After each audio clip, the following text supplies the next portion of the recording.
If I'm thinking pigmentation and a skin which looks good, okay, what should I do? The minimum is a sunscreen. The only thing which I use is a SPF 50. Is that correct? That's decent. Sunscreen. See, SPF 50 is one of the attributes. Okay. And there's other PA++++ and all that is more relevant for our skin types. SPF is more a protection against the cancer causing part of the UV. It's like not just, SPF is more of a UVB protection metric, but we also need UVA. And right now we need visible light protection. Then we have the lights are hot, so it's like infrared protection. So for someone like me, what right sunscreen to use? What should I think? How should I go about it? You look for something that's at least 30 SPF. Okay. You look for something that's got PA 4+. Okay. And because you're in the lights, which also emit a fair bit of heat, you look for something that protects you from visible light and infrared.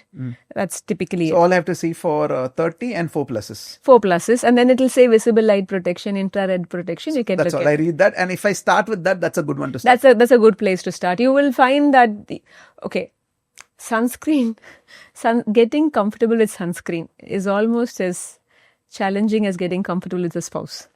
Wow. Nobody has put that connection before. Okay. Okay. Because the thing is that compared to every other kind of skincare, this requires a certain understanding. We call it a performance skincare product because a sunscreen has to be applied at a particular quantum for it to work. Okay, that also is there. Yeah. Right, sunscreen and how much? How much? Because it is the 30 comes from our assumption that you will use XML on the skin. Compared to say you can apply perfume. Yeah. Then you till you feel good. Yeah. You can wash your face till you feel cleansed. But this is a performance chemical because it performance product because it has to stay on the skin for X period of time. And then it comes with its own set of ingredients. Some of them can get absorbed into the body. Some of them don't get absorbed. Some of them can last. What works for you? Is that what you're trying to say? You should look at the specs like what we discussed. Yeah, get the specs and you right. should look at safe ingredients. Okay. Because sunscreen is something that can get into the body and can affect us in the long term, like many other.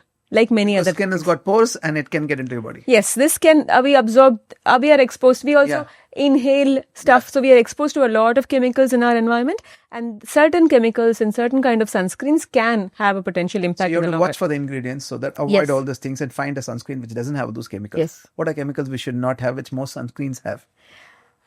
This year, I think we should, all of us can quit using oxybenzone.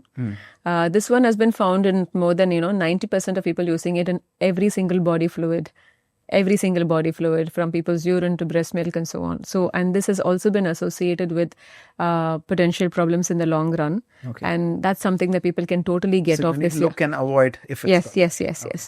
And then there's something called octinoxate, octocridine. These are the three things that come top of the head. But there's a list that we also say that with this you can't go into the ocean because these damage the ecosystem. that bad they are.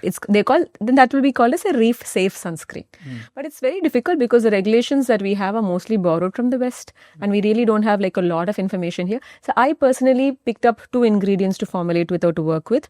One was something called zinc oxide, but I picked a non-nano grade because that's more eco-friendly. And we picked up something called bimotrizinol, which is at this point the one chemical filter that is absorption tested and is awaiting US FDA approval.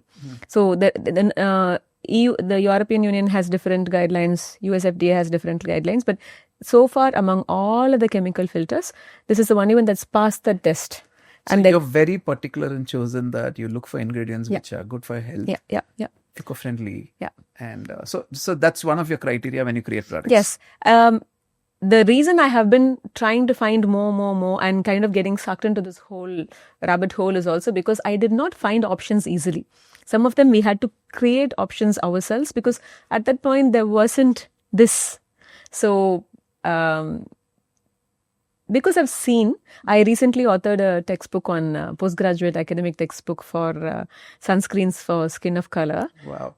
I've read that and I've seen that. Now I can't not cater to that. You can't undo what you already know, so you have to fix it now. Yes. Now I know the problem. Then I have to fix it.